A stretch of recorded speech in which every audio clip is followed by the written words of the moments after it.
बिस्मिल्लाहिर्रहमानिर्रहीम। अस्सलाम वालेकुम यूट्यूब मेंबर्स, कैसे हैं सब। उम्मीद है कि सब खैरियत से होंगे, ठीक ठाक होंगे और खुश होंगे। आज आपके साथ बहुत ही मज़ेदार रेसिपी शेयर करने जा रही हूँ, बीफ यखनी पुलाव की रेसिपी, जो बहुत ही मज़ेदार आसान तरीके से मैं आपको बहुत ही मज़ेदार पुलाव बनाना सिखाऊंगी।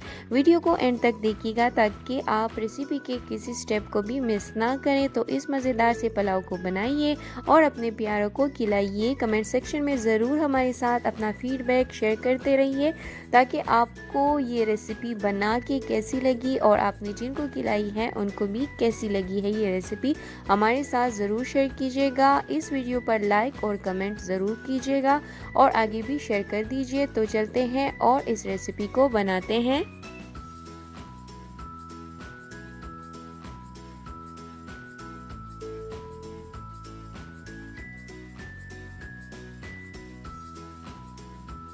हम पुलाव बनाने के लिए सबसे पहले यखनी को तैयार करेंगे। कुकर में मैंने डाला है हाफ़ केजी गोश्त, 6 से 7 अदद मैंने लहसुन के जवे लिए हैं, 1 टुकड़ा अदरक का लिया है और 2 मैंने प्याज लिए हैं। उसके बाद इसमें मैं लूँगी लौंग, 6 से 7 अदद लौंग, 1 टीस्पून इसमें है धनिया पाउडर, 1 टीस्पून है इसमें सौंफ, 1 टीस्पून है ज़ीरा पाउडर, 3 अदद है बड़ी और सब्ज़ इलायचियाँ और साथ में है एक जो दालचीनी का टुकड़ा है वो मैं इसमें ऐड करके के बाद इसमें 1 टीस्पून के करीब मैं नमक ऐड करूंगी और साथ में इसमें 1 लीटर के करीब पानी डालूंगी और इसको मैं ढक के इसकी यखनी बनाऊंगी। और इसको आपने तकरीबन 15 से 20 मिनट तक टाइम देना है। जब आपका गोश्त गल जाएगा और यखनी आपकी तैयार हो जाएगी तो फिर आपने क्या करना है कि इस यखनी को आपने छान लेना है और इसके जो गोश्त है और यखनी दोनों को आपने अलग अलग कर लेना है।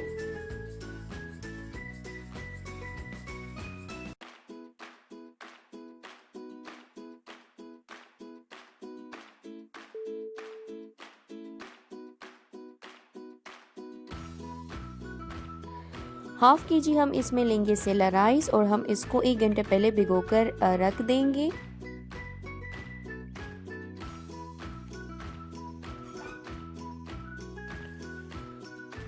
अब हम एक पैन ले लेंगे और उसमें मैंने ऐड किया है तकरीबन हाफ़ कप के करीब ऑयल और उसमें मैं 2 अदद स्लाइस किए हुए प्याज डालूंगी और इसको हम अच्छे से मिक्स कर लेंगे। जब हमारा प्याज ब्राउन कलर का हो जाएगा तो हम इसमें ऐड करेंगे 1 टेबल स्पून के करीब लहसुन अदरक का पेस्ट और इसको अच्छे से मिक्स करेंगे।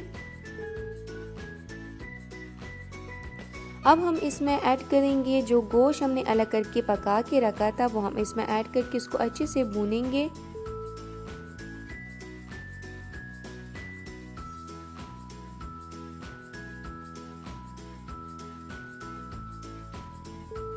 इसको अच्छी तरह से मिक्स करेंगे और इसमें मैं ऐड करूँगी अब 1 कप के करीब टमाटर प्योरे, जो कि मैंने सिंपली 3 से 4 अदद टमाटर लेके उसको ग्राइंडर में ग्राइंड कर लिया था और ये मैं इसमें ऐड करके इसको अच्छे से हम मिक्स करेंगे ताकि ये अच्छे से भून जाए। अब मैं इसमें ऐड करूँगी 3 अदद हरी मिर्चें, 5 अदद इसमें मैं ले रही हूँ खुश्क आलू बुखारे के, 1 टीस्पून इसमें ज़ीरा है और 1 टीस्पून के करीब इसमें नमक है। नमक आप अपने टेस्ट के हिसाब से कम ज़्यादा कर सकते हैं। इसको हम अच्छे से भून लेंगे और इसमें मैं ऐड करूँगी यखनी जो हमने अलग करके रखी हुई थी, वो मैं इसमें डालूँगी और साथ में इसमें मैं डाली हूँ 1 टीस्पून के करीब सिरका। अगर आपके पास लेमन जूस हो अवेलेबल हो तो वो आप 1 टीस्पून सिरका की जगह वो ऐड कर सकते हैं, क्योंकि इससे चावल जो है तो वो चिपकेंगे नहीं और जो चावल है वो अच्छे से कुले कुले से आएंगे। तो आपने इसमें ऐड करने के बाद इसमें मैं ऐड करूँगी अब 1 टीस्पून के करीब गरम मसाला पाउडर और साथ ही में इसमें हम वो चावल डाल देंगे जो हमने 1 घंटा पहले भिगो के रखे हुए थे। वो डालने के बाद इसको आपने अच्छे से मिक्स कर लेना है और इसको हम कवर करके पकाएंगे 10 मिनट तक मीडियम फ्लेम पे और 10 मिनट के बाद इसको हम कपड़े से कवर करेंगे और फिर ढक्कन रख के इसको 5 मिनट के लिए दम वाली आंच पर यानी लो फ्लेम पर पकाएंगे।